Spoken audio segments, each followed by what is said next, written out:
तोशु परी आर्य को चुनता है और अनुपमा को देखकर दौड़ता है। अनुपमा उसके पीछे दौड़ती है और उसे रुकने का अनुरोध करती है।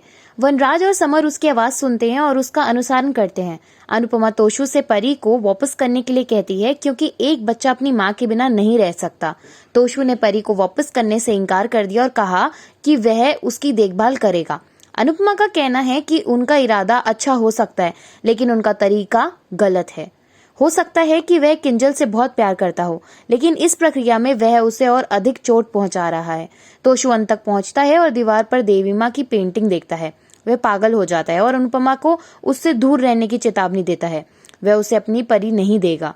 अनुपमा का कहना है कि देवी माँ ने उसे रोक दिया और उसे दूसरी माँ की बेटी के वापस कर देने को कहा। वह उसे चेतावनी देती है कि वह उससे माँ का अधिकार नहीं छीन सकता आदि और उसे बच्चे देने के लिए जोर देता है। वनराज और समर वहां पहुंचते हैं। अनुपमा कहती है कि अगर वह एक अच्छे पिता हैं तो उन्हें परी को वापस कर देना चाहिए। तोशु परी को उसके पास लौटा देता है। समर काव्य को बताता है कि परी और तोशु मिल गए हैं और अनुज को एक ही संदेश देते हैं। काव्या शाहो को बताती है कि परी और तोशु मिल गए हैं और अब परी अनुपमा के साथ है। किंजल ने भगवान का शुक्रिया अदा करा कि परी अनुपमा के सबसे सुरक्षित हाथों में है। राखी को यह सुनकर दुख होता है। लीला को उम्मीद है कि परी और तोशु बिना किसी नाटक के घर लौट आएंगे। अनुज भी भगवान का शुक्र मनाता है।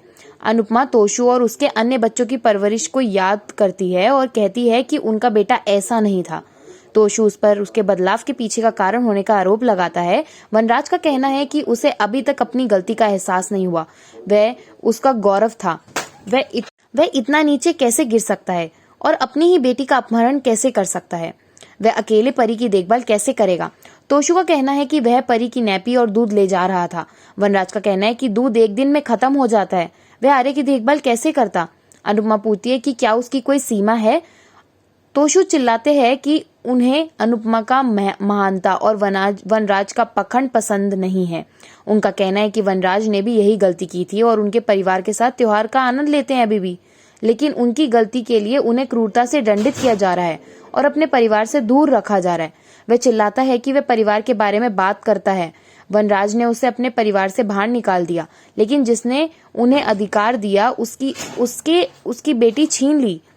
शाह उनके जल्द लौटने को बेसब्री से इंतजार करता है।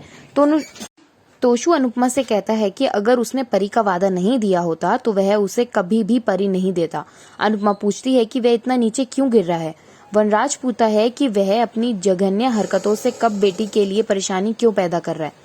तोशु ने अपना सिर दीवार पर मारा। वनराज उसे रोकता है। तोशु चिल्लाता है किंजल उसे रुला रही है इसलिए वह उसकी बेटी को उससे छीन लेगा। समर पूछता है कि ये क्या पागलपन है।